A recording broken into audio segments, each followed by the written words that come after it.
بسم اللہ الرحمن الرحیم۔ فرمان مصطفیٰ صلی اللہ تعالی علیہ وآلہ وسلم، تمہارا مجھ پر درود پاک پڑھنا تمہارے لیے طہارت ہے۔ صلو علی الحبیب۔ 3 انگلیوں سے کھانا کھانا سنت مبارکہ راشد عطاری نوری دوا خانے کی طرف سے، اور آپ دیکھ رہے ہیں مجرد نسخے۔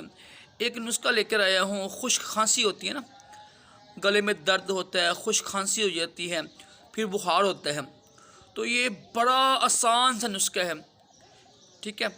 2 چیزیں لینی ہیں آپ نے، صرف اس کو آپ مجون بنا لیں آپ، اور گولی بنا کے چوستے رہیں۔ ایک مگا ہے، یہ تو فلفل دراز اسے کہتے ہیں، مگا اور ملٹھی دونوں لے کے نا ہم وزن اس کو شہد میں ڈال کے شہد تو گولی بنا لیں آپ اس کی۔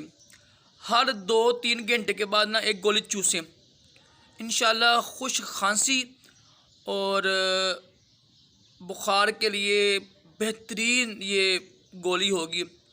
گلے میں درد ہو تو تب بھی بہترین ہے، کیونکہ گلے میں درد ہو نا تب بخار چڑھتا ہے، ٹھیک ہے۔ خشک کھانسی ہو پھر گلے میں درد شروع ہو جاتا ہے اور اس سے بخار چڑھتا ہے۔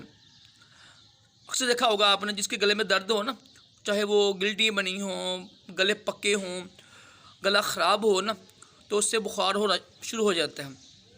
تو یہ آپ نسخہ استعمال کیجیے گا، انشاءاللہ اس نسخے کی برکت سے آپ کی خشک کھانسی بخار ٹھیک ہو جائے گا۔